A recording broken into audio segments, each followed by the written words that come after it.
Good morning. It's 11:40. I just woke up. I made some coffee. I'm going to drink the coffee and go out with Sophie to the vet to get her stabs, her jabs,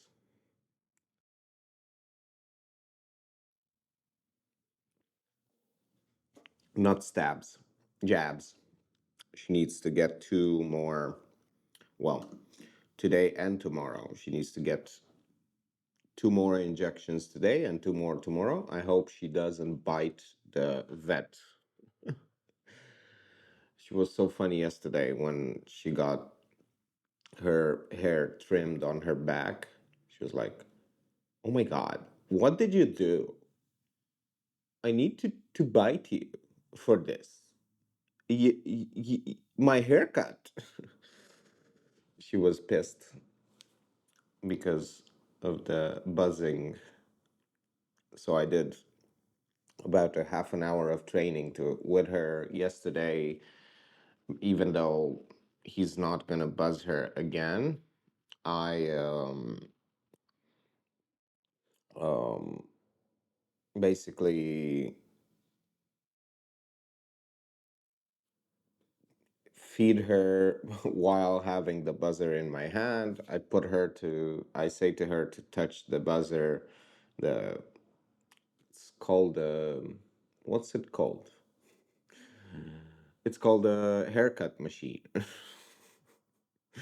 I don't know what's it called. It has a specific name. The buzzer. So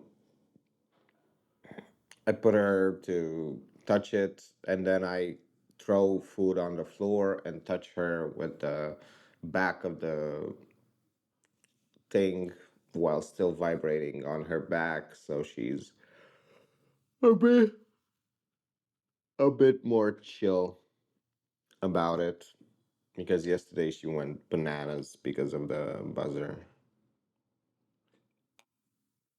I'm gonna name it Buzzer from now.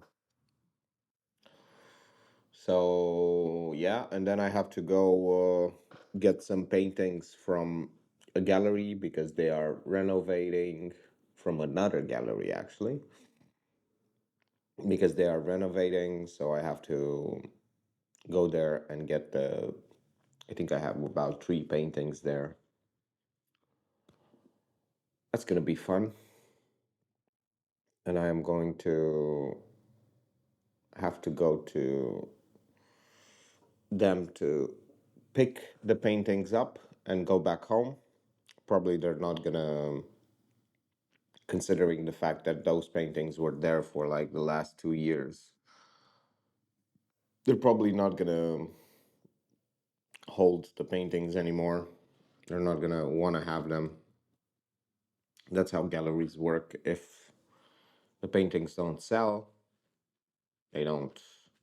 Even though mainly the reason why they didn't sell is because they put them in the back of other paintings and no one saw them.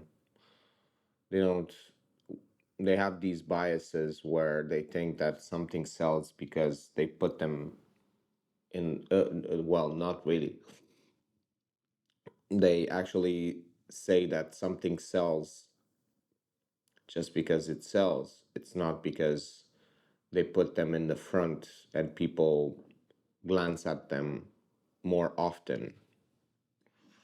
So yeah,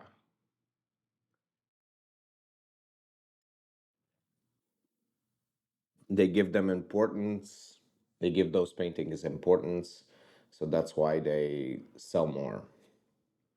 They seem more important because they are on the wall and people react very good to status as opposed to having paintings on the floor where they don't seem as good. That's basically why they sell more paintings. Yeah. But some galleries don't put me on the wall, even though sometimes my paintings are better than what they have, just because they put people that have a name for themselves on the walls, because it is the same game of status. The gallerist puts the guy that has a name on the wall.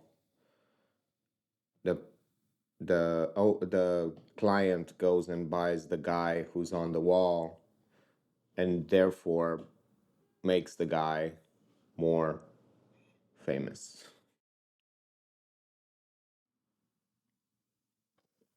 That's how the rich get richer. So that's how it works. Even though their paintings usually, even that's the point, like most of their paintings of the guys who have a name are awful. They are garbage because they don't have to try anymore. They don't have to make good paintings to sell them. So, yeah,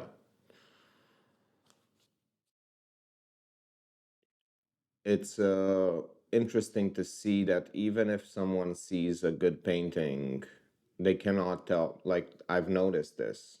It's super hard for someone. I'm going to show it to you. Just going to go to the.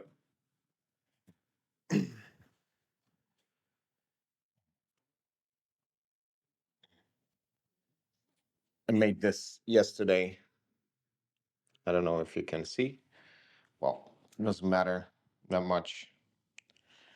So this would be a okay painting, but put together with other paintings of the same nature, seasides, seascapes, let's say, it's not finished yet, but put together with other seascapes from the same gallery, this one would be the best one. Nobody has better paintings than this in that gallery. Yet, people cannot see the difference. They see, oh, I see the subject, I see the subject. They don't see the technical difficulties of making this one rather than that one, which is, well, they, I just don't, well, I know why. I can see the differences and they don't.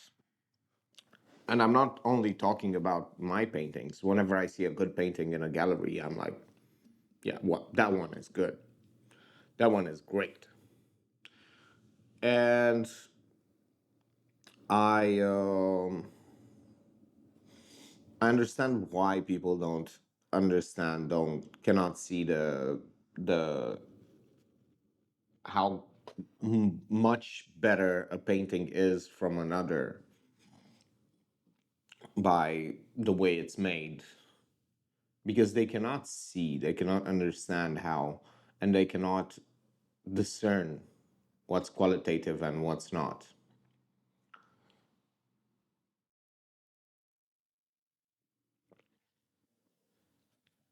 Most most times, like if I showed a few days ago, I showed a painting to a friend of mine, well, to a friend of a friend who's a painter, and he was like, time after time, he was like, whoa, whoa, that's so clean, that's so clean.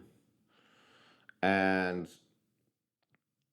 he was explaining how he had difficulty painting a rose. I paint flowers, I paint a lot of flowers. And let me show you.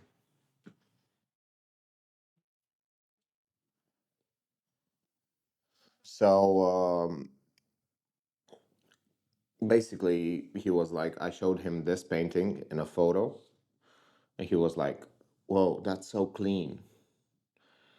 And thing is, with that painting and this painting, I don't even consider them that great. They are okay. Do I have paintings that are better? Maybe.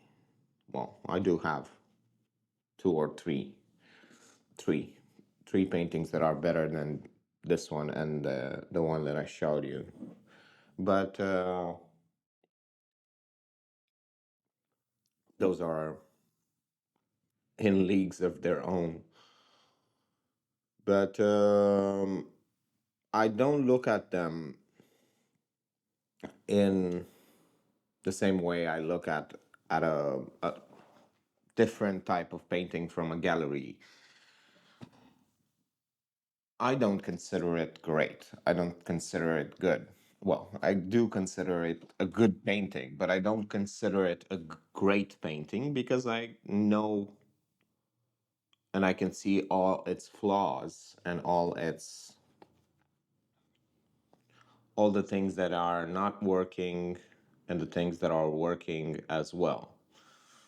So, but people cannot see those things. They look at it and they go like, "Oh, that's so well put together." And I'm like, "Yeah, maybe." But moral of the story is people don't buy paintings because of quality. People buy paintings because of status.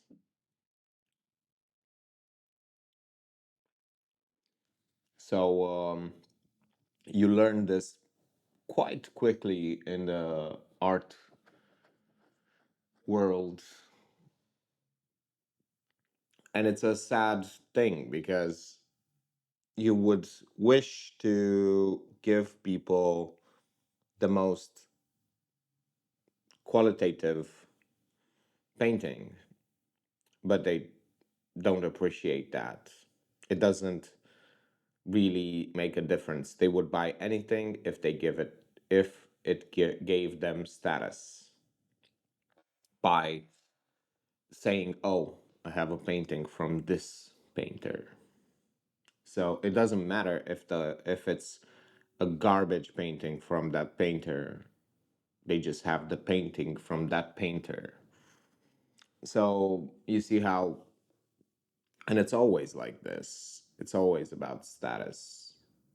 Especially, it's not always about status because if you want to sell like super, super cheap, then you can sell super cheap and not have this problem. But when you are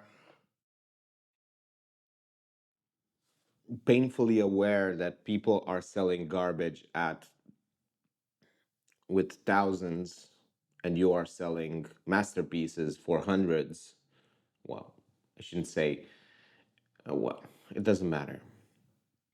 But compared to the things that, to the garbage that they are selling, you're like, dude, there is a world of difference. Even 10 years ago, I was painting better than that. And yet, it's a status game. So, status games are unfair by nature. They do not produce results based on merit. They produce results based on luck and opportunity and connections. So it's a rigged game. That's why I don't like it. Because as opposed to course making, where it's not, it is a status game, but it's also a merit game, a more of a merit game than a status game, just because you are going direct to, yeah, you're not only going direct to consumer, but it's, the idea is that people can see the value more accurately because they have a result, because they do something, because it's not just looking and buying.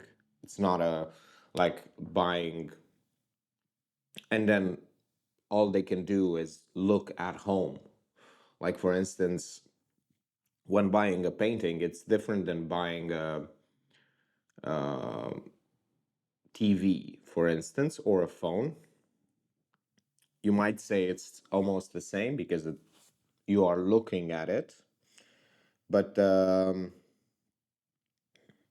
features of that thing are much more important. Like if it's a smart TV, if it has Wi-Fi, if it has good Wi-Fi, if it has I'm specifically not talking about the color reproduction because that might be equated to the quality of the painting as well. With the phone, does it charge fast? Do you But it's the same. There are status games in TV world and in phone world as well. For instance, with the phones, Apple sells a lot more expensive phones with lower specs in some categories. My phone charges 3 times more fast than an iPhone, yet it's about 15% of the price. So you might say, well, how come? But iPhone users just refuse to acknowledge that. They they just dismiss it completely because they are not playing the merit game, they are playing the status game. So whenever people are playing those two games, they don't understand each other at all. So yeah, very few people are aware they are playing a status or a merit game. I am completely um, aware of the fact that that is a status game and the courses part is a merit game, because in the merit game, in the courses, they can actually see and experience the quality because of the result that they get. If they get a good result, that means the course was great. So, because that's what you need. You need a great course in order to get someone a good result. You need an extraordinary course to get someone a great result. And most of the courses are just garbage. But people understand and see that it is garbage if they bought before, and when they get to you and they buy from you, they go like, "Oh, this is different. This is really different." And this guy knows what's he talking about. He understands how to explain stuff. He understands how to make us feel that it's easy and it's playful and it's not so hard and difficult, and doesn't leave gaps of knowledge. And yeah, that's why the course making is much more of a merit based game, because it has more features that you can self assess as being qualitative, and it's much more apparent what the merit is than a painting. A painting requires a lot of understanding of painting in order to judge its quality, because I can put that painting and the other painting that I have there that I made in 2018, and some people would say that that one is better, but this one is better. Why? Well, I can explain it. I can explain it, but they can't. So that's why there is a merit thing. And that's why it's a status thing, because it's more to do with taste rather than objective qualities of the painting. And then we get into the definition of beauty. But no, it it's not about beauty. It's about technical prowess.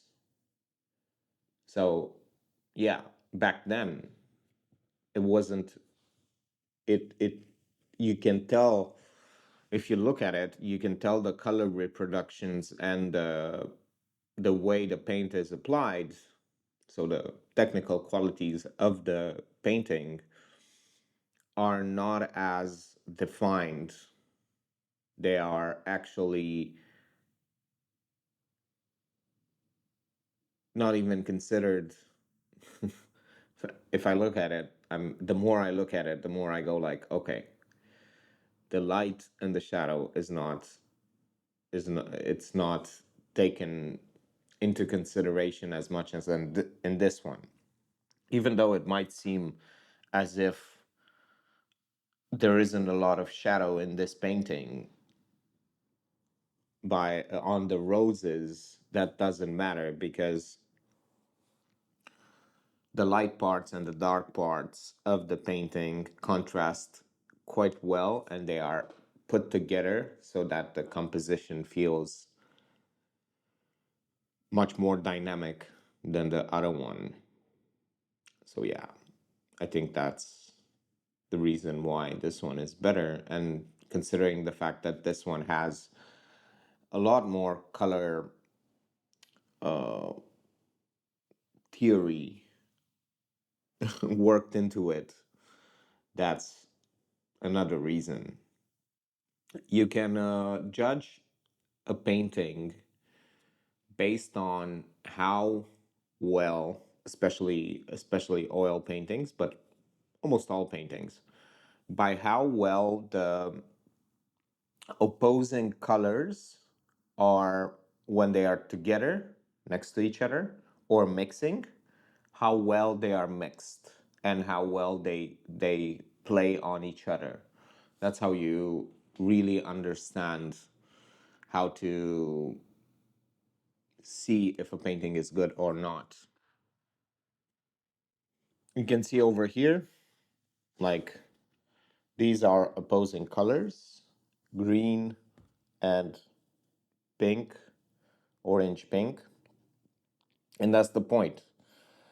These leaves over here, these three leaves, are of a different color just to make this one more more at home, let's say. And these colors are the same. This leaf that's almost transparent over here, this one as well, this one that's almost transparent, this one as well, to be able to put darker spots. And the same over here. Notice how this is integrated into the lower parts, like over here. I don't know if you can see. Yeah. Like over here, over here, over here, over here, and some areas like this.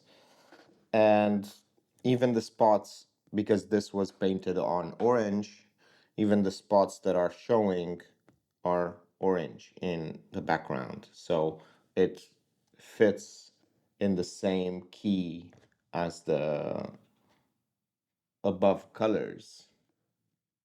So that's how you know whenever opposing colors are present, they contrast and they go almost undetected. So over there, not so much. Those things are not taken care of as here. I forgot to press on the microphone. I didn't do much today. I went with Sophie to the vet to get her jabs.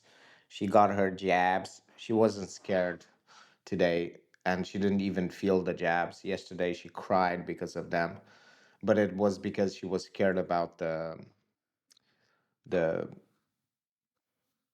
I forgot how it's called, the haircut machine.